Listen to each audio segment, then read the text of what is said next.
Second BA Economics, International Economics, Import Substitution Strategy.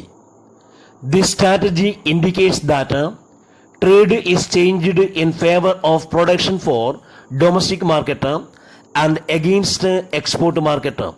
This strategy aims at reducing import from abroad and producing domestically such goods which are substitutes of imported goods.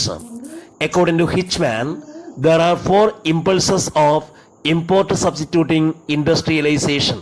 They are: very first, this strategy is very suitable for correcting balance of payment problem. Second, this strategy is very suitable at the time of war. Third, this strategy is very suitable for the gradual growth of income. Fourth, it is suitable for deliberate development policy. Import substitution strategy. ഉൽപാദനവും കമ്പോളവും ആഭ്യന്തര ഉൽപ്പന്നത്തിന് അനുകൂലമായി മാറുന്നതിനെ ഇത് സൂചിപ്പിക്കുന്നു. അതേസമയം കയറ്റുമതിക്കെതിരായ ഒരു strategy കൂടിയാണ് import substitution strategy. ഈ സ്ട്രാറ്റജിയുടെ ലക്ഷ്യം ഇറക്കുമതി പരമാവധി കുറയ്ക്കുകയും ഇറക്കുമതി ചെയ്യുന്ന വസ്തുക്കൾക്ക് സബ്സ്റ്റിറ്റ്യൂട്ടബിളായ പ്രതിസ്ഥാപനങ്ങളായ ഉൽപ്പന്നങ്ങൾ രാജ്യത്തിനകത്ത് തന്നെ ഉൽപ്പാദിപ്പിക്കുകയും ചെയ്യുക എന്നതാണ്. ഹിച്ച്മാൻ്റെ അഭിപ്രായത്തിൽ ഇമ്പോർട്ട് സബ്സ്റ്റിറ്റ്യൂഷൻ സ്ട്രാറ്റജിക്ക് പ്രധാനമായും 4 പ്രചോദനങ്ങളുണ്ട്. ഒന്ന്, ബാലൻസ് ഓഫ് പേയ്മെൻറ്റ് പ്രോബ്ലം പരിഹരിക്കാൻ ഈ സ്ട്രാറ്റജി അനുയോജ്യമാണ്. 2, യുദ്ധസമയത്ത് അനുയോജ്യമായ സ്ട്രാറ്റജിയാണിത്. 3, ദേശീയ വരുമാനത്തിൻ്റെ സാധാരണഗതിയിലുള്ള വളർച്ചയ്ക്ക് അനുയോജ്യമാണിത്. 4, ബോധപൂർവമുള്ള വികസന നയത്തിന് ഇത് അനുകൂലമാണ്. Advantages of import substitution strategy.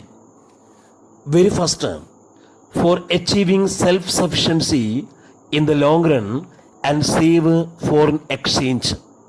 Second, it avoid uncertainties and risk in relation with the market for the products. Third, the demand of a developing country for industrial import is very higher than that of foreign demand for its export. Fourth, it is necessary to provide gainful employment. Fifth, the economic welfare of the country can be improved. Sixth, import substitution automatically increase the export. Import substitution സ്ട്രാറ്റജിയുടെ പ്രധാന നേട്ടങ്ങൾ: ദീർഘകാലയളവിനുള്ളിൽ രാജ്യം സ്വയം പര്യാപ്തത കൈവരിക്കുവാനും വിദേശ വിനിമയത്തിൻ്റെ ചോർച്ച തടയുവാനും അതുവഴി വിദേശ വിനിമയത്തിൻ്റെ സമ്പാദ്യം വർദ്ധിപ്പിക്കുകയും ചെയ്യുക എന്നുള്ളത് ഇമ്പോർട്ട് സബ്സ്റ്റിറ്റ്യൂഷൻ സ്ട്രാറ്റജിയുടെ മുഖ്യ ലക്ഷ്യമാണ്. ദീർഘകാലയളവിനുള്ളിൽ സ്വയം പര്യാപ്തത കൈവരിക്കുകയും വിദേശ വിനിമയത്തിൻ്റെ ചോർച്ച തടയുകയും അതുവഴി വിദേശ വിനിമയത്തിൻ്റെ സമ്പാദ്യം വർദ്ധിപ്പിക്കുകയും ചെയ്യുക. 2, ഉൽപ്പന്ന മാർക്കറ്റിലുണ്ടാവുന്ന അനിശ്ചിതാവസ്ഥയും അപകടവും ഒഴിവാക്കുക.